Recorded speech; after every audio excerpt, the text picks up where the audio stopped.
Hey guys, welcome. Today I'm here in the headquarters of EXPATRIO in Berlin and I'm sitting with Tim today. Tim, welcome to the YouTube channel. Thanks so much. Yeah, Happy to be here. Yeah, thanks a lot for actually helping us out with like your perspective of the value package and like clearing out in this video most of the important questions that people are facing. You're very welcome. We will jump right in, and a disclaimer before that, this video is not sponsored and I'm not having any kind of affiliate commission from EXPATRIO. So with this, we are going to jump into the first question, and that is, how is EXPATRIO able to just offer such cheap blocked account services as a value package? Well, in general, I think we are primarily profiting from our digital approach. And that means we don't have to somehow maintain branches. We have standardized automated processes in the background. We have like scalable technology running, and this is why we are saving money. And this money which we are saving, we can directly pass on to our customers. And this is like the advantage you have if you're working digitally, and you don't have to maintain like offline branches and so on. And you have standardized processes. You save money which you directly can pass on to your customers, and this is exactly what we're doing basically. And this is why we are able to actually provide such a cheap service. We don't at all charge for the platform usage. We just charge for the blocked account. I mean, now we have developed this solution called Value Package for university students, which is perfectly tailored to their needs. And there we even waive the setup fee of the value package because we also work with partners who actually are also interested in making the lives of incoming students easier. And so we teamed up with, for example, Techniker Krankenkasse, which is very well known out there, and Dr. Walter for the incoming insurance, which is also around for over 50 years, doing a great job in that term. And together with them, we are able to offer this cheap product, especially the value package, which is, as I said, like perfectly tailored to the needs of incoming university students, and actually provides all the stuff they need in Germany. That's really cool to know, because most of the times whenever you have to have these kind of like physical branches, you always have like human costs involved. You have just the cost of the rent, and like all of these costs add up, and as soon as you have some kind of digital services in place, all of those costs are gone and they can just be turned back, like Tim said, to the customers right away. So another important question that you guys ask is, do you have to take the value package for the second year too? What do you say about them? No, you obviously don't. So you basically get the value package, you get it for 1 year, and all the contracts you're getting are on fair terms, as you say in business language, which basically means that after a year, all the contracts are cancelled or not extended automatically. But you can decide, do you want to extend them? Do you want to pay for the service then maybe? Maybe not. Let's see what we can negotiate for you in the future. But all of them are on fair terms, so you don't have to pay. You can choose freely which provider you would like to have for the second year. For the health insurance, to be precise, you have to stick with it for at least 18 months. But I think as you get the best health insurance on the German market with Techniker Krankenkasse. I myself are insured by Techniker Krankenkasse. Me too. I'm also with TK. So I guess you don't even have the thought of changing public health insurance, but to be precise, you can only change after 18 months. Yeah, that's true. So that was about the value package being a compulsion for second year. That is not true. Like, you can actually just choose and pick what kind of things you need. In the second year, you can choose your own bank. You can choose the health insurance after 18 months. So like, that's also some kind of German law that you have to like follow. Like after 18 months, you can change. That's true. Now, another important question is like the health insurance, the travel health insurance, which is required for the visa, is only like given for 30 days. And the validity is shown 180 days, and like students are asking like, what is the incoming insurance? Like if you can shed some light on it. Yeah, I think we in general have to differentiate between the period which we are offering for free on the one hand, and then we have to differentiate between on the other hand, the period that is actually covered by this incoming insurance. On the one hand, we are saying we are giving it out for up to 31 days for free. And on the other hand, it is of course valid for up to 180 days as per German law, and is also covers the 30,000 euros which need to be covered as per German law. So this is of course everything satisfied, also accepted by the Federal Foreign Office and so on. On the other hand, we have the period where we are giving it out for free, which is up to 31 days at the moment, and this is basically also validated by our statistics, by our experience, and most of the people actually don't need a health insurance or the incoming insurance for more than like 2 to 3 weeks. We did an analysis based on our existing customers, on the data we have, And this is what we found out. So we are quite optimistic that 31 days is actually sufficient for most of the people. In case this should not be the case, we are always working based on customer feedback. So if we should realize that we need to provide more than 31 days, we are super open to do so if this adds real value for our customers. This is what the value package is about. That's very interesting, because we also had this poll in our group where I was asking people like, how much in advance do you come before your enrollment deadline, right? So like most of the students, they clicked for less than a month. Very few clicked for a month, or rarely somebody clicked for more than a month. So like that's also true in the Bharat in Germany Facebook group, the poll that we had, and like the kind of data that we gathered from there. So Tim, for example, some people, they come for language course 2 months in advance. So then what happens in that case? So you mean if they would need the incoming insurance for more than 31 days? Yeah. Yeah, in that case, unfortunately, we are not able to provide the free incoming insurance at the moment. So that means you would have to pay the incoming insurance yourself. However, we are aware that this is like not the perfect process, and we are actually working on it to become perfect, or like we are working on a better solution so that actually people are either covered for a longer term. As I said, if we see that many people request it to be like more than 1 month, rather like 2 to 3 months, we are open to adjust our policies in this regard. On the other hand, if we see that many people are doing like a language course or something, we might come up with a different solution for them as well. All right, so this is pretty much something that answers the question where people like come for more than a month, but like I said, that rarely happens. Most of the students, they come within 1 month of the enrollment deadline, they enroll themselves and they start their normal like public health insurance. There has been a lot of discussion going around about the ability to choose the current bank account of your own in the value package. Like, what is actual data for that? So in the value package, as our aim is to actually provide like everything you need when coming to Germany as a university student, of course we are including a current account, because this is something you need on the one hand for your blocked account disbursements, on the other hand also for like daily expenses, obviously. So this is something where we think it actually is needed as part of the value package, which has the aim of providing everything you need. In addition, we enable you to basically set up your blocked account, your current account preliminarily while still being abroad. Okay. And this is something which you don't get somewhere else. This is quite unique because we have a special partnership with Moniz. They are also super interested in like getting international students, also international employees and so on to the EU. So they are providing like a European account. You can have like a Britain account, European account, you can have euros as well as pound in there. And they actually have a similar story than we have, if I may quickly give you an update on that one. So their founder came to the UK and he realized, okay, I cannot open a current account over here because I'm a foreigner. And then he decided, well, I will solve that problem myself. I would just build like a financial institution which provides current account for anyone. And this is why we love the partnership with Moniz actually, because they pursue a similar aim as we do, like enabling people to move, to relocate within the world, especially to the EU or Germany.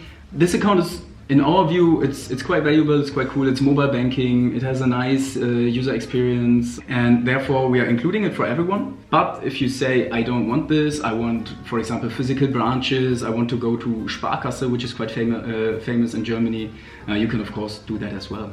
So if you don't want to bank mobile, and if you really want to have like some other bank and get your disbursements to that bank, and also manage your daily expenses on that end, that's totally fine as well. But students, like, they have to activate the account like once they come here. Yeah, if we're talking about what has to be activated in order to actually get the benefits of the value package, this is basically about the public health insurance. So we expect you to really come to Germany to enroll as a student and to activate your public health insurance. So really getting the full value of the package. And in that case, you will get all the benefits. So you don't have to activate Moniz necessarily. Okay. You can go for Sparkasse or whatever, as I said.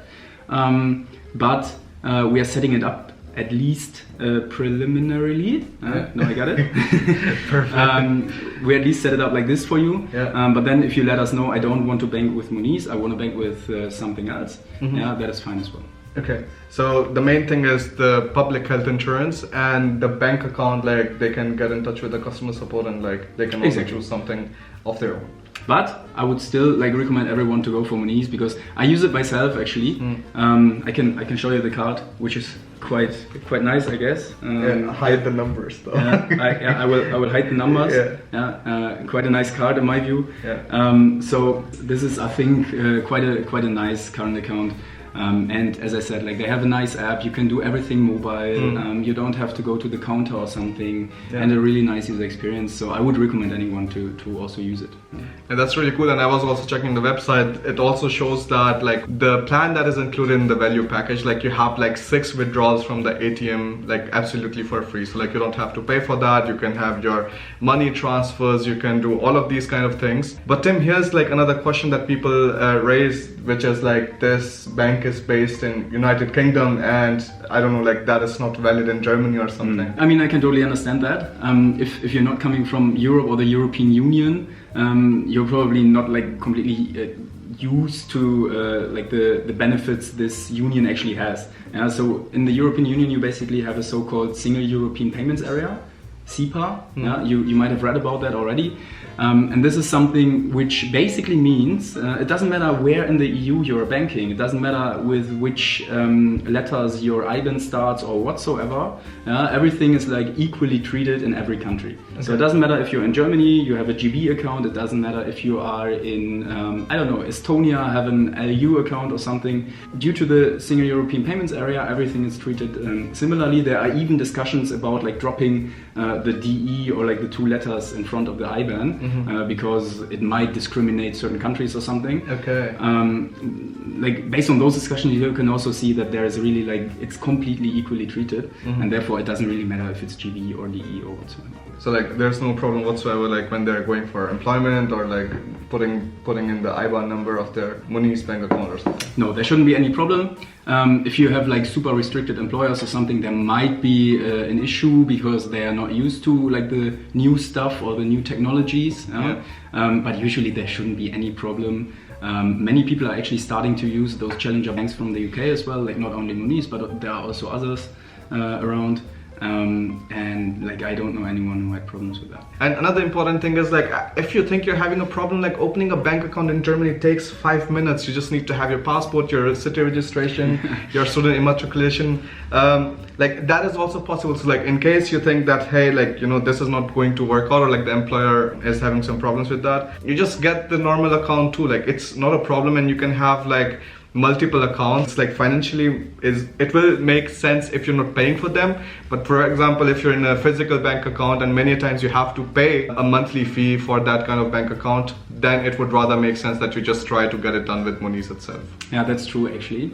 This is something I can also, or I have actually experienced myself. So I had my Sparkasse account and then after a while they informed me like we are starting to charge you on a monthly basis. Right, yeah. And this is something where I thought, guys, why should I stick to you? If I have the possibility to also switch to some of the mobile banks which are charging me nothing. Even if you want to stick to Moniz after 1 year, we are currently trying to have an even better offer for you, which might be a little longer, but let's say it sticks to 1 year. Afterwards you can stay with Moniz if you like. You just have to like downgrade, which isn't really a downgrade. You just cannot get as much cash as you could before because you have to pay like after the 3rd time or something.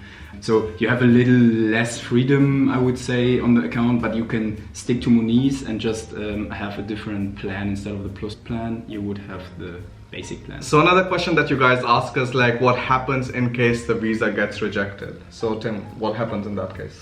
Well, in case the visa gets rejected and you have already opened your blocked account with EXPATRIO and of course received the blocking confirmation in order to get your visa, then we would of course refund the entire amount, including our fees. So we would not charge you for a rejected visa because I know it's like it's a tough situation anyways, and we don't want to make it any tougher. So you will get refunded all the fees. At least the EXPATRIO fees. In case there are banking fees, we unfortunately cannot refund them because they are not on us. But you will get back the entire EXPATRIO fees and of course your entire blocked amount. So again, like that is something, a huge relief, so that you don't feel like you're getting bound in something, right? Like in case the visa gets rejected, like you get your fees back, you get your entire money back. So like that is not a problem. So like there is absolutely no need to worry about it. This is pretty much the cheapest and the best option available. Like Expatrio has been in the blocked account and health insurance game for quite a while, Tim. I think since when? Yeah, now it's about 2 years. Yeah. Of course, you can be longer in the game than 2 years, but I guess this already is something which we can be proud of. And in 2018 we already had quite some customers which we could support in relocating to Germany, and now it's going on. We're still growing. We are growing quite significantly actually. And it's a lot of fun, like doing those steps. Now another question that I wanted to discuss is the issue of TransferWise. Tim, like students were saying that, you know, because like we have Indian currency, so like we are not able to use TransferWise so easily. So is it like mandatory to use TransferWise, or you can just like use any other service too? No, not at all. So we are just recommending TransferWise to anyone, to all of our customers, because we actually used it ourselves. I lived in Singapore for a while, and I was wiring money between Singapore and Germany via TransferWise. That was super convenient, cheap as well. So we're just recommending it to all our customers. But no, you don't have to use TransferWise. It's just a recommendation from our end because it's quite convenient. But you are free to choose any Forex provider, any bank whatsoever, whatever you prefer. To wire the money to Germany. And now there's another question like regarding the buffer amount. So like, Tim, when is it getting dispersed? Like the 100 euros that you have to add on top? So the buffer is getting dispersed with the last disbursement. If you are, for example, in Germany for 12 months, and then you get your 12th disbursement, and this will be like 100 euros more in case there haven't been any unforeseeable banking fees or something. You will of course get back the entire amount which you are paying in as a buffer. If there should be any unforeseeable or hidden banking fees, you know, the banking system, it's not as transparent as like TransferWise or we are. Yeah, exactly. So unfortunately there are sometimes fees which no one can really foresee or something. So then there might be 15 euros or something deducted. But in general, of course, everyone is getting back the entire buffer with the last disbursement. So this is kind of a security, not only for us, but also for our users, because you have to deposit the entire total blocked amount in order to get the blocking confirmation. Now imagine you would only transfer the money which is needed, like the total blocked amount, and then there are unforeseeable banking fees of like 10 euros or something. So we would receive 10 euros less. We are not able to issue the blocking confirmation. So you would have to transfer money again. Maybe again having fees, again taking like 3 to 5 business days or something in order to reach us. And only then you could receive the blocking confirmation. This is why we are always adding the buffer to the total blocked amount.